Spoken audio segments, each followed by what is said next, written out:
this one's a little bit of a quick update on my progress. This may interest some of you who are looking to build muscle or increase their mass using a ketogenic diet, and to some you may not be interested whatsoever, so tune out at this point. So if you look on the left, this is when I ended my maintaining phase, which I held for about 5 months, and it just got too much. I had to end it, can it, and move on with the off season. But here, this was a shoot with Chris Bailey at the Watson gym about 6 weeks ago now. Body weight of 104 kilos. So I'll put that into pounds. My mental arithmetic with pounds. If you're looking around 200 and maybe 227, 228 pounds, and I was around that mark. So that was about 6 weeks ago, and if you look now, pictures taken this Friday just gone, on the right, you will see there's actually a weight there, and there's a couple of gym pictures. So that's 112.4 kilos. So in 6 weeks I put on around 20 pounds, and to be honest, I'm very pleased with what's gone on. Usually I'd accrue a lot more body fat. I do gain weight very easily, so anybody out there thinking this is not uncommon for me. I was in a massive deficit, doing 2.5 hours cardio for around, I was doing the 2.5 hours cardio for about 8 months, holding condition. My body was fighting back, so as soon as I relaxed, I've kept the cardio in, funnily enough. I couldn't let everything go because I know my own body, I'd get a crazy rebound, but as soon as I relaxed and increased the food a little bit, the fire was lit. So my metabolism upregulated, and my body really just started holding on to nutrients. My strength was getting better and better. I was using the fuel substrate more, so my strength increases have been very rapid in these 6 weeks. I've changed the training style slightly, so I'm doing slightly less volume, a little bit more rest between sets, and trying to lift heavy. Generally I don't like going below 6 reps, and more often than not it's in the 8 to 10 range.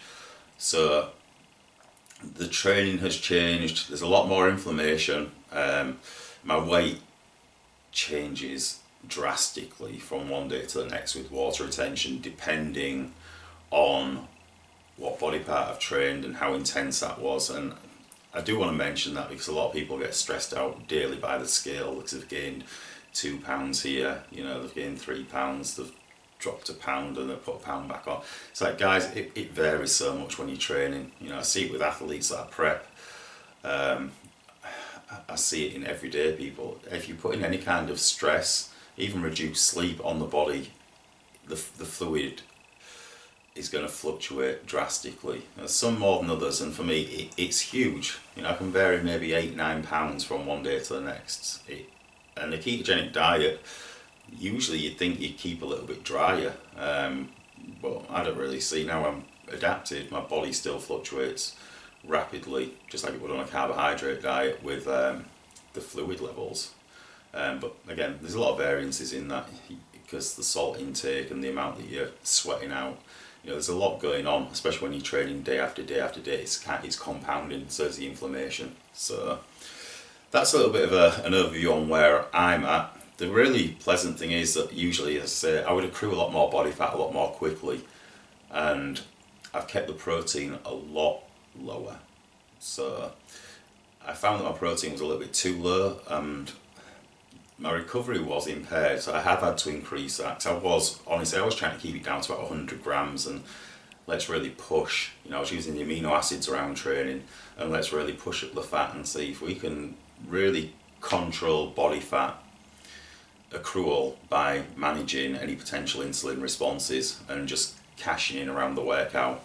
And this is a protocol that I'm going to talk more about because I'm a big believer in nutrient timing, and the background in bodybuilding and prepping athletes I've taken into a ketogenic diet, and my approach is not standard. There's quite a few variances, and I do believe, as I said, nutrient timing is still quite important even in a ketogenic environment. So my protein has been titrated up on training days, specific times. So I'll be going into that a lot more in the future, but I just wanted to give you a quick update because people who see me day to day, I'm getting a few comments, and other people generally just asking me what's going on, and this is what's going on. So we're 6 weeks in and we've put on quite a considerable amount. Sorry, I would expect this pretty much to stagnate now. After that initial gain, I would expect my weight not really to change too much more in the next 4 weeks. I'll probably give you an update in another 4 weeks, and I wouldn't expect to be much more over the 250 pound mark. I'd expect maybe another 2 to 3 pounds because everything is leveling out nicely. The fluid balance has leveled out. My body's getting accustomed to the training, and my levels of inflammation have reduced. And some of this is to do with food choices again, which I will go into in another video. So that's enough for you guys. I will catch up with you again shortly.